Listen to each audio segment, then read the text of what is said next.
What's going on, everyone? Today is going to be episode 1 of Tips from the Doc, where I want to share some insightful things that I've learned throughout my pro ball and college career that have really helped me to advance my game. So today's topic, we're going to be talking about how to throw an elite fastball. So there's 3 main things that I want to talk about today. 1, spin efficiency. 2, the spin axis.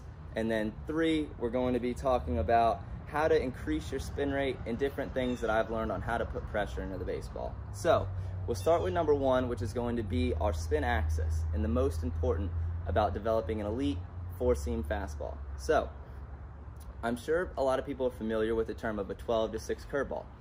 And what that has to do is the axis in which this ball is spinning. So for a breaking ball, a true 12-6 breaking ball, it would be spinning at 6 o'clock, going straight down to that 6 o'clock number if you were to look on a clock. Now, in order to create the most elite 4-seam fastball, we want to see how close we can get to this 12 o'clock spin axis. So if we're a lefty, we might be more 11:45, 11:30 on some of these best 4-seams in the big leagues, or we might be, for a righty, maybe 12:15, 12:30. But as best as we can, we want to see how close we can get to getting it to this 12 o'clock spin axis here, so that way the ball has the best chance to be able to cut through the air, just like on that 12-6, how it would be pulling down through the air. Next, we're going to talk about spin efficiency. So, got my CleanFuego shirt on here, love their products. Before I found this, I used to throw a hockey puck to be able to work on my spin axis and some efficiency stuff, but love this product. Go check them out.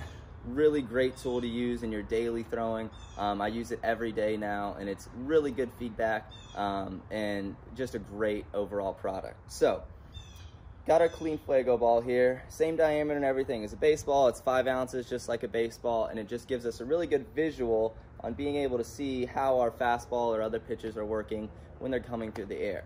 So, going back to that spin axis, we're going to really be able to see how this ball is spinning here on this axis. And so we're going through our daily catch play, we can really see how this ball is working and cutting through the air.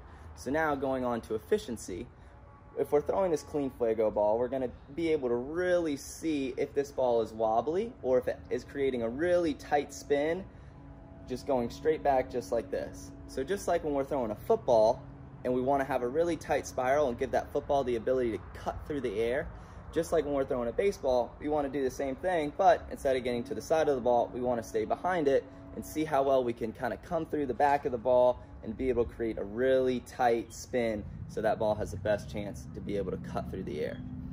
Finally, what we're going to talk about is spin rate. So spin rate has become a really big buzzword throughout pretty much all of baseball and at all levels. And it's a really useful tool if we understand how to use it. So if we can spin the ball really, really well, if we can spin the ball at really high RPMs, but it's on a bad axis and it has a bad efficiency, well, then our total raw spin rate doesn't really matter a whole lot. So those first 2 of your spin axis and your spin efficiency are a little bit more important than your total raw spin rate. So there's different things that I've found that have increased my spin rate, besides pine tar or sunscreen and rosin or whatever other tricks that I've heard other people use. Can neither confirm nor deny that I might have used them in the game as well, but that's a different topic. But one thing that I have found is where I hold the baseball in my fingers. So I actually learned this from a player that played in the Japan League, and they had done some research over there and found that a lot of the athletes that they have that throw elite fastballs will take either this slit of their middle finger or this slit of their index finger and place it on the lace. So you kind of choose one, find whatever feels comfortable, put it right over the horseshoe, and they have found that that is one of the only real ways that they found legally, without using pine tar or anything like that, to be able to increase that spin rate, to be able to really put some good pressure, and to be able to stay on the ball for a little bit longer period of time, to give you some time to be able to accelerate through the baseball. So that kind of wraps up all I wanted to talk about today as far as creating that elite fastball pitch profile. So we'll go back through them one more time. So most importantly, we have to have a really good spin axis. So as close as we can get to that 12 o'clock number, the better.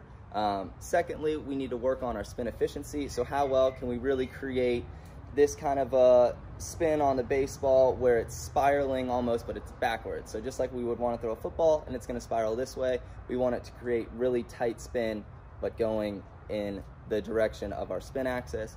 And then 3, talking about our spin rate and different ways to increase that so we can even have more spin to be able to have that baseball cut through the air even more.